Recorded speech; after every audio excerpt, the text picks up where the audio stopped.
নমস্কার। কথাকলির আসরে তোমাদের সবাইকে স্বাগত। আজ আমি তোমাদের পাঠ করে শোনাব বিষ্ণু শর্মা রচিত পঞ্চতন্ত্র গল্প সমগ্র থেকে সমুদ্র ও তিতির পাখি গল্পটি। সমুদ্রের ধারে গাছের নিচু ডালে বাস করত একজোড়া তিতির পাখি। একবার ডিম দেবার সময় হলে তিতির গিন্নি তার কর্তাকে বলল, এবারে নিরিবিলি একটা জায়গায় চলো বাসা বাঁধব। তিতির বলল, সমুদ্রের এপাশটা অনেক নিরাপদ, অন্য কোথাও গিয়ে কাজ নেই, এখানেই আমরা বাসা বানাবো। তিতির বউ বলল, আমি দেখেছি পূর্ণিমার দিনে সমুদ্রের জোয়ার এদিকটা ভাসিয়ে নিয়ে যায়, এখানে বাসা বাঁধলে সব ডিম সমুদ্র নিয়ে যাবে। গিন্নির কথা শুনে তিতির বলল, ভাসিয়ে নিলেই হলো আর কি, আমার বাচ্চাদের ক্ষতি করবে সমুদ্রের এমন সাহস হবে না, তুমি নিশ্চিন্ত থাকো। পাখি দুটোর কথা শুনে সমুদ্র মনে মনে হাসল। সে ভাবল, পাখি পোকার আস্পর্ধা তো বড্ড বেড়েছে, দেমাকে একেবারে ফেটে পড়ছে। ডিম চুরি করলে পাখিটা আমার কি করে একবার দেখতে হচ্ছে। এই ভেবে সমুদ্র পূর্ণিমার অপেক্ষায় রইল। এদিকে তিতির আর তার বউ মিলে খড়কুটো দিয়ে একটা গাছের নিচু ডালে বাসা তৈরি করে ফেলল। তারপর একদিন সেই বাসায় তিতির বউ ডিম পাড়ল। দুজনের মনেই আনন্দ, ডিম ফুটে কবে কচি বাচ্চারা বেরিয়ে আসবে সেই আশায় তারা দিন গুনতে লাগলো। একদিন কর্তা গিন্নিতে মিলে তিতিরেরা খাবার খুঁজতে বেরিয়েছে। এমন সময় জোয়ারের জল ফুলে ফেঁপে উঠে তীর ভাসিয়ে নিল। সেই সুযোগে তিতিরের ডিমগুলো সমুদ্র চুরি করে নিয়ে গেল। ফিরে এসে ভাঙাচোরা শূন্য বাসা দেখে তিতির গিন্নি চিৎকার করে উঠল। কাঁদতে কাঁদতে সে তিতিরকে বলল, তোমার কথা শুনেই এমন সর্বনাশটা হলো। অত করে বললাম চলো অন্য কোথাও বাসা বাঁধি, দেমাক দেখিয়ে তখন কত কথা বললে, আমার কথা শুনলে না। এখন তুমি পারবে আমার বাচ্চাদের ফিরিয়ে এনে দিতে?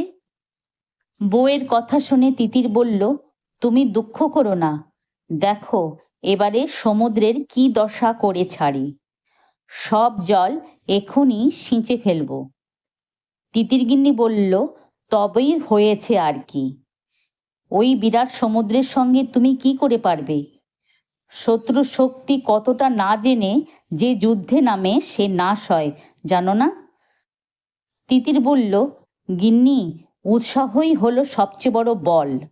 উৎসাহ থাকলে শত্রু যত বড় শক্তিমানই হোক তাকে ঘায়েল করা যায়। তুমি দেখো এই ঠোঁট দিয়ে সমুদ্রের সব জল তুলে আনব। তিতির গিন্নি বলল, মিথ্যা জাঁক করো না, শত শত নদী দিনরাত সমুদ্রে জল ঢেলে চলেছে, আর সেই সমুদ্রের জল তুমি সেঁচবে ওই এক ফোঁটা ঠোঁট দিয়ে। যদি প্রতিকার কিছু করতে হয় অন্য পাখিদেরও ডাকো, অনেকে মিলে করলে অনেক বড় কাজও সহজে করা যায়। তিতির বলল, ঠিক বলেছ গিন্নি, সমুদ্র সেঁচার কাজটা বন্ধুবান্ধবদের সঙ্গে নিয়েই করতে হবে।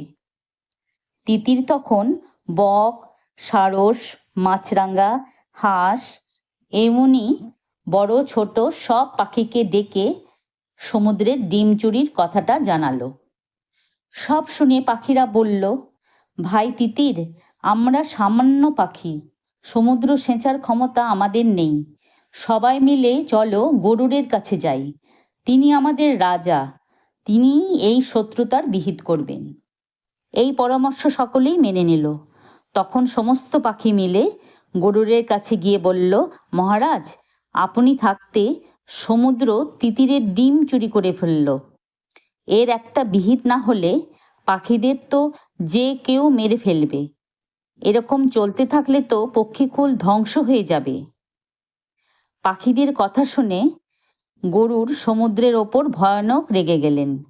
ভাবলেন, পাখিরা হক কথাই বলেছে, সমুদ্রকে শায়েস্তা করা দরকার। আজই গিয়ে সমুদ্রকে শুষব।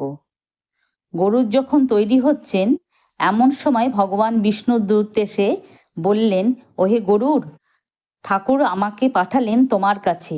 দেবতাদের কি কাজে তিনি অমরাবতীতে যাবেন, তাই তোমাকে স্মরণ করেছেন। শুনে গরুর অভিমানের স্বরে বললেন, ওহে দূত, আমি হলাম কুভৃত্য, আমাকে দিয়ে ঠাকুরের কি কাজ হবে? তুমি ঠাকুরকে আমার নমস্কার জানিয়ে বলো তাকে বইবার জন্য যেন অন্য ভৃত্য রাখেন।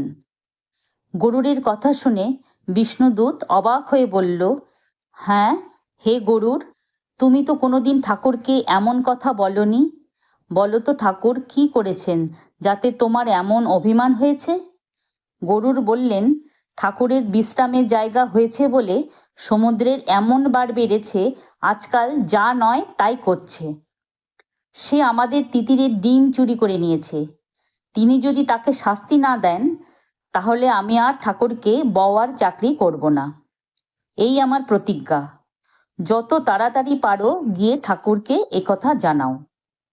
দূতের মুখে প্রিয় বাহন গরুরের অভিমানের কথা জানতে পেরে নারায়ণ ভাবলেন, গরুর তো কিছু অন্যায় বলেনি, সে আমার অনুগত ভৃত্য, তার দুঃখ অভিমান মুছে দেওয়া আমারই উচিত।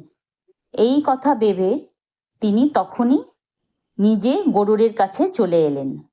তাকে দেখে গরুরও লজ্জায় মাথা নুইয়ে প্রণাম করে বললেন, ঠাকুর, আপনার বিশ্রামী নিবাস, এই অহংকারে সমুদ্র আমার প্রজার ডিম চুরি করে আমার অপমানের একশেষ করেছে।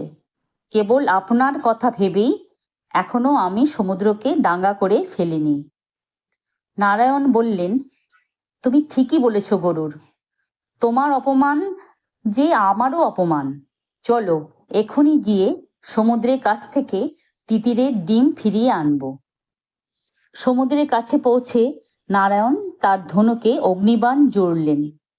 তারপর সমুদ্রকে ডেকে বললেন, ওরে দুষ্টু, শিগগির তিতিরের ডিম ফিরিয়ে দে, নইলে এক্ষুনি তোকে ডাঙা করে ফেলব।